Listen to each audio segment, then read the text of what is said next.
Greetings, my name is Chamomile, and this is an exploration of the entire galaxy sector by sector. Today we're talking about the Quellor Sector in 2nd Green Mantle Command with a slice in the colonies. Planet Quellor might technically be an ecumenopolis, depending on how you define it.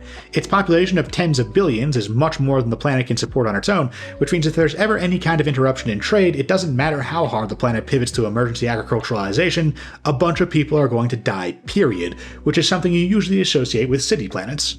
You know, when Naboo is blockaded, that's really bad for the economy and might cut people off from life-saving medicine, and also food supply might get really short for a year or two while they ramp up agriculture for total self-sufficiency. But ultimately they can become totally self-sufficient if they have to. Quellor cannot. On the other hand, less than a quarter of the land area of Quellor is covered in city.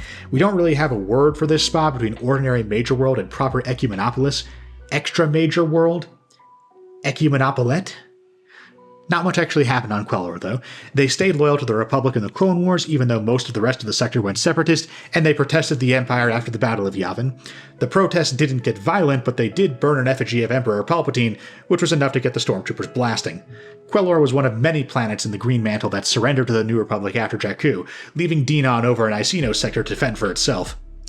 Quellor Sector is really Neimoidian space, though. Like many sectors, it's named after a planet that is not its capital, although the capital was moved there in the Imperial era, and it is at least a very major world. The sector is home to thousands of Neimoidian colonies, and while most of them are tiny one-town planets, there are not one, nor two, but three major worlds amongst the colonies: Deco Neimoidia, Koru Neimoidia, and, most famously, Cato Neimoidia. In addition to Neimoidia itself. Neimoidia is an exclave of the Quellor Sector, which is located pretty far away in White Kira's command, but by the late Republic era, Cato Neimoidia had become the most prominent Neimoidian planet anyway. The Neimoidians are a Duros evolutionary offshoot who evolved really fucking fast, to the point where mutation is probably a more accurate term. Not overnight, but evolution usually occurs over the course of hundreds of thousands, if not millions of years, not just 5 or 10,000. Neimoidia really does suck, though, a desert planet that somehow has tons of fog, and which is technically arable, but whose only staple crop is fungus. This kind of rapid evolution can only happen when anyone who doesn't have the right adaptations flat out dies, and maybe Neimoidia was actually that bad. The Neimoidians ran the Trade Federation, a shipping corporation that had been shady since at least the Gank massacres of the Old Republic era, and by the Late Republic they'd become a cartel. Private captains with YT freighters could always pick something up from one planet to schlep it to another, but the Trade Federation held a monopoly on bulk freighters. These kinds of colossal mega freighters cost a lot of money up front, and anytime someone paid to have something on this scale built, the Trade Federation would cut their profits down negative, basically paying their customers to use their services instead of the new rivals, until that rival folded, at which point the Trade Federation could jack their prices back up to make up the loss.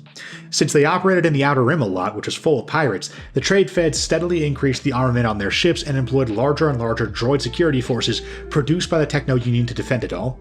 We all know where this is going. When the Republic tried to scale back the extent to which megacorporations like the Trade Federation were allowed to freely exploit the Outer Rim, the Trade Feds blockaded Naboo and later backed the Confederacy of Independent Systems.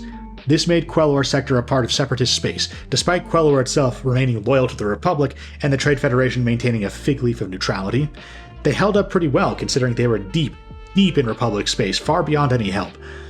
The Neimoidians were fighting defense from the moment the war began, and they knew the Separatists would never be able to conquer this deep into the core.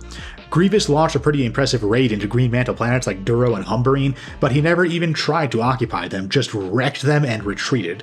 That helped relieve some pressure on Cato Neimoidia, but their only real hope is that the CIS would win victories on other fronts, and that would wear down the Republic and convince them to negotiate peace and hand the captured Neimoidian worlds back over to the CIS as part of the treaty. Unfortunately for them, the CIS plan to link their trailing and spinward segments through Hutt space failed when the Hutt sided with the Republic.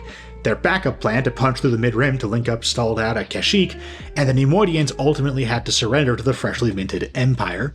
The Neimoidians are lucky they didn't get outright genocided by the Imperials. The core wouldn't have liked it, but man, after the Clone Wars they might have looked the other way.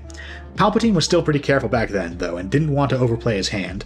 The Neimoidians kept their heads down through the Galactic Civil War. The rebels didn't want to be associated with the Separatists since they were hoping to get the support of Republic loyalist planets like Corellia, Chandrila, and Naboo, so they never put much effort into recruiting Neimoidians, and the impoverished Neimoidians were not in much position to seek out allies, nor were they in much of a mood to tempt the Empire into genociding a second Separatist-affiliated species like they had the Geonosians.